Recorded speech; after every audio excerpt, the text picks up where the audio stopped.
बिस्मिल्लाहिर्रहमानिर्रहीम। अस्सलामुअलैकुम। As tasty food YouTube channel पर मैं आप सबको फिर से वेलकम करती हूँ। उम्मीद करती हूँ तमाम देखने वाले खुशबाश होंगे, अपने घरों में ठीक ठाक होंगे, अपनी लाइफ को एंजॉय कर रहे होंगे। जो बीमार हैं उन्हें अल्लाह पाक जल्द अज जल्द सेहतयाबी अता फ़रमाए, आमीन। तो चलें जी, आज की ज़बरदस्त सी रेसिपी है, इवनिंग स्नैक्स की रेसिपी है। बहुत ही प्यारे ये स्नैक्स बनकर तैयार होते हैं। ये देखने में जितने खूबसूरत हैं, अंदर से खाने में उससे भी ज़्यादा टेस्टी हैं। इन्हें बनाना बिल्कुल आसान है। बहुत कम खर्च में घर की चीज़ें इस्तेमाल करके हम इन्हें तैयार करेंगे। तो बिस्मिल्लाहिर्रहमानिर्रहीम। सबसे पहले मैंने यहाँ पे 2 प्याली मैदा ले लिया है। उसके अंदर मैंने 1 चम्मच घी ऐड कर दिया है, साथ ही नमक 1 चम्मच और आधा चम्मच के करीब इसमें मैंने डाल दिया है कलौंजी। सारी चीज़ों को हाथ की मदद से अच्छे से मिक्स कर लेंगे। चीज़ें मिक्स हो चुकी हैं अंदर, तो अब थोड़ा थोड़ा पानी डालकर जो है वो हमने डो बना लेनी है। जैसे कि सर्दियाँ हैं तो आपने पूरी कोशिश करनी है कि पानी जो है वो नीम गर्म इस्तेमाल करें, उससे जो है वो हमारी जल्द अज जल्द जो है वो डो सेट होगी।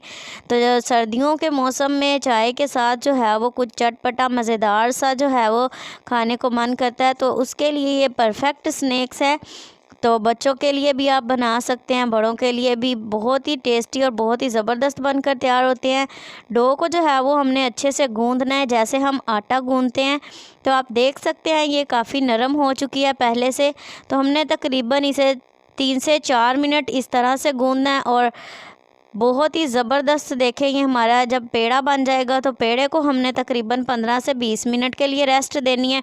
और ऊपर जो है वो थोड़ा सा पानी लगा देना है ताकि खुश्की और सिकरी ना बने। वैसे सर्दियां हैं तो वैसे भी नहीं बनती। तो ऊपर से जो है वो हम इसे कपड़े से ढक कर रेस्ट दे देंगे। नेक्स्ट बारी है हमारी स्टफ़िंग तैयार करने की। स्टफ़िंग तैयार करने के लिए कढ़ाई मैंने चूल्हे पर चढ़ा लिया। इसके अंदर 3 से 4 चम्मच जो है वो मैंने घी के शामिल कर दिए हैं। साथ ही इसमें अदरक लहसुन का पेस्ट डाल दिया है। साथ ही इसमें जाएगा सफ़ेद ज़ीरा आधा चम्मच।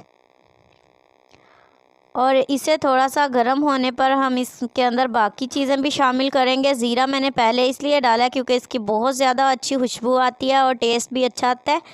साथ ही मैंने इसमें 1 अदद प्याज बड़े साइज़ की कटी हुई डाल दी है।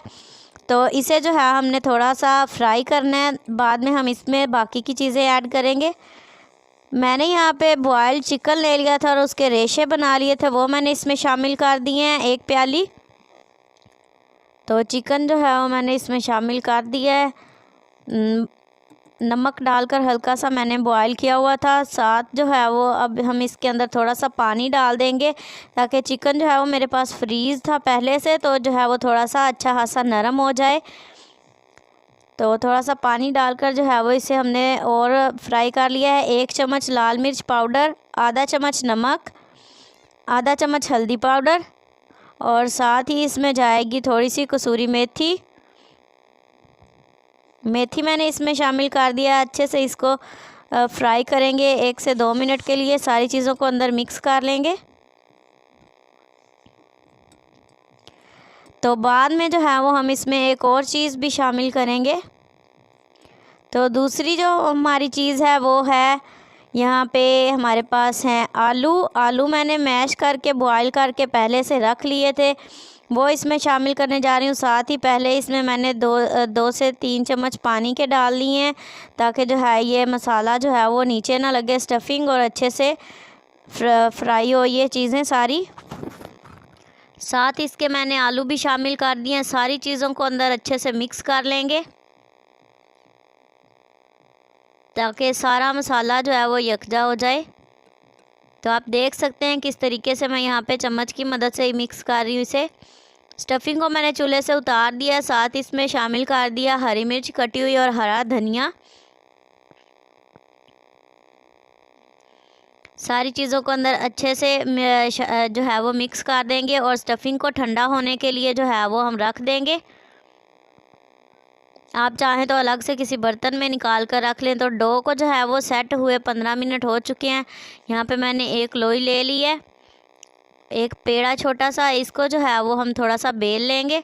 तो आप देख सकते हैं मैंने इसे थोड़ा लंबा बेला है इस तरह से, और लंबाई के रुख में हमने यहाँ पे स्टफ़िंग रख ली है। थोड़ा सा हल्के हाथों से पकड़कर जो है वो इसको एक तह लगा लेनी है इस तरह से। बस जैसे रोल होता है ना वैसे थोड़ा सा फ़ोल्ड कर लेना है। सारा हमने फ़ोल्ड नहीं करना, बस थोड़ा सा हल्का सा फ़ोल्ड करके बाकी के जो साइडें बचेंगी उसको जो है वो हमने 1-1 इंच पे रख के कट लगा लिए हैं। तो देखिए कितनी परफेक्ट। इसी तरह से जो है वो इसको रोल कर देना है। थोड़ा सा हाथों की मदद से प्रेस करके इसको इक्वल कर लें। तो ये देखें ये इक्वल हो चुका है। नाइफ़ की मदद से ये बिल्कुल दरमियान में इस तरह से डिज़ाइन मैंने डाला है इसके। और ये डिज़ाइन अभी बिल्कुल भी नज़र नहीं आ रहा, जब ये अच्छे से बंद होगा तो तभी। तो साइडें जो हैं वो आप देख सकते हैं, मैंने थोड़ा सा पानी लगाकर इसको क्लोज़ कर दिया। और जो मैंने कट लगाए थे उनको पकड़ के हाथ की मदद से बस इस तरह से पेटल जैसे पत्ती होती है फूल की, ऐसे ही इसकी शक्ल बना देनी है। तो ये देखें एकदम परफेक्ट ज़बरदस्त से जो है वो स्नैक्स बन गए हैं। इसी तरह से एक और की जो है वो मैं आपको पैक करना या मतलब बंद करना बता देती हूँ। स्टफिंग मैंने रख लिया और इसी तरह से कट लगा लिए। इसे भी जो है वो हल्के हाथों से, ये 2 तरीके हैं। आपकी डो अगर नहीं चिपक रही तो आप हल्के हाथों से पानी लगा लें। मैंने इसके ऊपर थोड़ा सा पानी लगा लिया है। तो आप ये देख सकते हैं, ये देखें बिल्कुल परफेक्ट डो हमारी बनी हुई थी माशाल्लाह। साइडों को आपने पानी लगाकर ही जो है वो बंद करना है। तो ये देखें इस तरीके से मैंने इसको पानी लगाकर बंद कर लिया और बाकी की जो साइडें हैं उन्हें इस तरह से पेटल्स बना ली हैं। तो ज़बरदस्त से सारे स्नैक्स इसी तरह से मैंने तैयार कर लिए हैं। तो मैं आपको दिखाती हूँ कि ये बनकर कैसे लग रहे हैं। तो ये देखें माशाल्लाह बहुत ही प्यारे लग रहे हैं। इसी तरह से बनाकर सारे तैयार कर लिए हैं मैंने। और अब हम जो है वो इनको फ्राई करेंगे। फ्राई करने के लिए ऑयल पहले से मैंने गर्म होने के लिए रख दिया था। इसके अंदर जो है वो मैंने डाल दिया है। एक डाल के उसके थोड़े गैप के बाद आपने दूसरा डालना है, वरना ऑयल का टेम्परेचर जो है वो लो हो जाता है और ये इनकी शेप जो है वो बिगड़ जाएगी, ख़राब हो जाएगी। तो ये देखें माशाल्लाह आंच भी नीचे अच्छी खासी तेज़ सी। तो ये देखें बहुत प्यारा इनका कलर आ चुका है। साइड मैंने तब्दील कर दिया। तो देखें कितना प्यारा इनका फूल का डिज़ाइन बनकर तैयार हो गया ऊपर। और कोई हमें ज़्यादा मेहनत भी नहीं करनी पड़ी। ये स्नैक्स जो हैं वो हमें बाज़ार से तो बिल्कुल भी ऐसे नहीं मिलते, ये फूलों वाले सिंपल हमें समोसे ही मिलते हैं। तो ये आप इजीली जो है वो घर में तैयार कर सकते हैं। बहुत ही ज़बरदस्त इवनिंग स्नैक्स आज की रेसिपी बनकर तैयार हो चुकी है। वीडियो अच्छी लगे तो लाइक कमेंट एंड शेयर ज़रूर करें और इसी तरह के इंटरेस्टिंग वीडियोज़ के लिए चैनल को ज़रूर सब्सक्राइब कर लें। नेक्स्ट वीडियो तक के लिए आयशा सोहेल को दीजिए इजाज़त। दुआओं में याद रखिएगा। अल्लाह हाफिज़।